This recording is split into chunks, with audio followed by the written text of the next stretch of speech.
If you needed any more evidence that the UFC is doing too many events, look no further than the recent fight booking between Sean Strickland and Abus Magomedov, which is going to be headlining UFC Fight Night on July 1st, because it makes absolutely no sense. I had to do a double take when I saw this fight news, because I thought this was from one of those fake Instagram accounts, or those accounts that are posting fake news. Remember, we saw Shavkat Rakhmonov and Tony Ferguson in the works on some of those accounts. I thought that's what this was, but no, this is a real fight, and it makes absolutely no sense. And the reason it doesn't make any sense is because Sean Strickland is ranked number 7 in the middleweight division, and Abus Magomedov is ranked...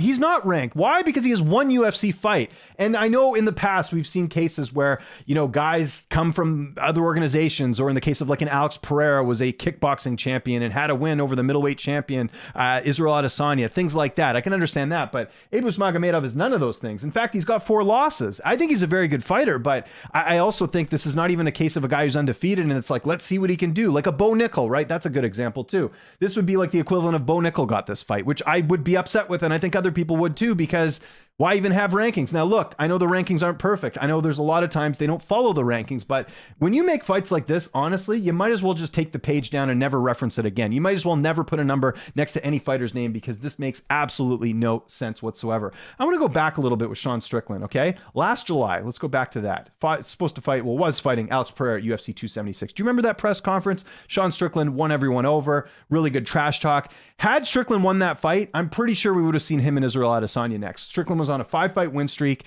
and he was, the trash talk was just amazing. And it just kind of felt like, had Strickland won that fight, we were going to see him fight for the title next. And what happens? Pereira knocks him out, which he's been doing to a lot of fighters, including Israel Adesanya. Then Strickland goes and fights Jared Cannonier, loses a split decision. But again, you look at where Cannonier's ranked in the division here, number 4, not a bad loss to have on the resume. So he's got 2 losses. Then Strickland takes a pretty ballsy move here. Nasruddin Imavov supposed to fight Calvin Gastelum on January 14th. Strickland raises his hand. He says, I'll fight him. As an underdog, he goes in there, fights him, he beats him. So what's his reward for beating Nasruddin Imavov? It's like, oh yeah, we're going to get you to fight a unranked fighter next. Now, look, Sean Strickland, I know had some trouble finding opponents. He had talked about fighting at 205. I get all that. But that, again, speaks to the fact that the UFC is doing too many events, because if maybe some middleweight fighters aren't booked, maybe you can split them up. For example, we have the main event coming up between Jack Hermanson and Brendan Allen. I know that Strickland has fought both fighters, but let's say you wanted to give Brendan Allen a rematch against Sean Strickland. That's a better fight than this one, because Brendan Allen at least is ranked. Brendan Allen at least is coming off a really big win over Andre Muniz in his last fight. And that's a fight, yeah, I wouldn't like it, but it's still better than this fight. Abus Magomedov had his UFC debut last year in September, sorry. And he got a 19-second finish. Highlight reel finish. Can't take anything away from that. And again, this video isn't about him. He's a very good fighter, and I'm very intrigued to see how he does in the division. But the guy he just beat in Dustin Solfus, no offense to him, really nice guy. I've interviewed him before. He's 1-4 in the UFC. It's not even a quality win that you could justify saying like, okay, well, he beat a pretty good opponent, so we want to see what he does against Sean Strickland. In fact, that kind of happened with Chris Curtis when he fought, who was it in his UFC debut? I think it was Phil Hawes or something.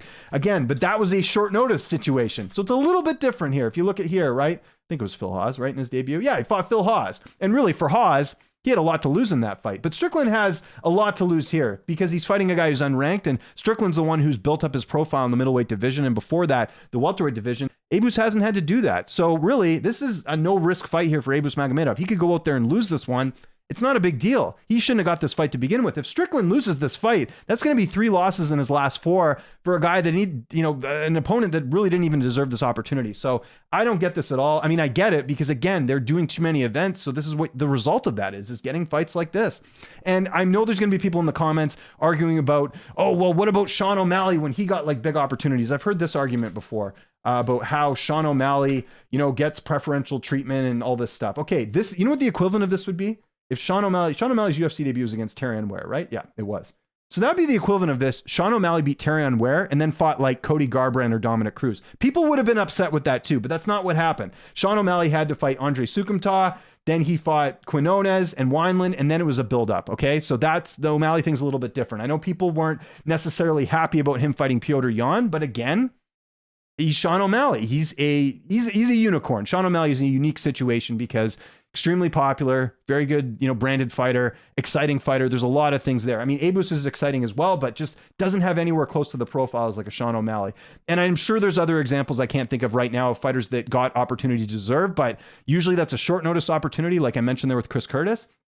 Or it's a guy like Sean O'Malley who's really popular, but we never really seen something like this here. And again, I know Strickland will fight anyone. I'm sure he doesn't care. It's just like, hey, I got to get a paycheck. And I understand it from the fighter's perspectives. You want to keep fighting, but this is just an absolute disgrace to the rankings. Again, I know there's issues with the rankings as it is, but I just think, like, why are we even referencing them if we're going to make fights like this? Because Sean Strickland has absolutely nothing to gain in this fight other than a little bit of an extra paycheck here as well.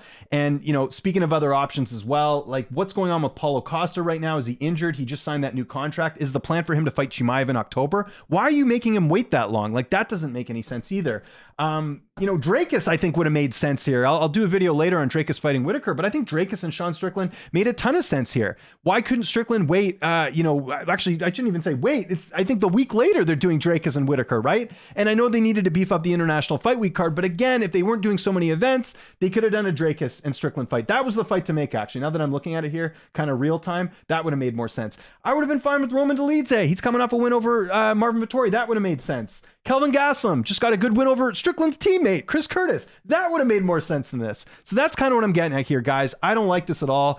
I hope this is not a trend that's going to continue. Again, we've had bad matchmaking before, but the circumstances with this one are a little bit different. And the root of this whole thing is they do too many events. If you did every month, if you took a week off, or you did like maybe a week off every 2 months, that's better, because then you can kind of shuffle the deck a little bit and put some more quality fights on. Right now, they're just looking to fill cards. And this is a prime example of that. So I want to know what you guys think in the comment section below. I will do an early look preview on this fight as well. Initial pick right now, I'm going Sean Strickland just based off experience, but we'll get into that a little bit more. But let me know what you guys think. Do you agree with me here? I'm curious to get your take on this. I really don't like the matchmaking here, and I just hope this is not a trend that's going to continue when it comes to the UFC putting fights together, because, and I know it will, because we've already had main events that are not great, and it's a result of them just doing too many events.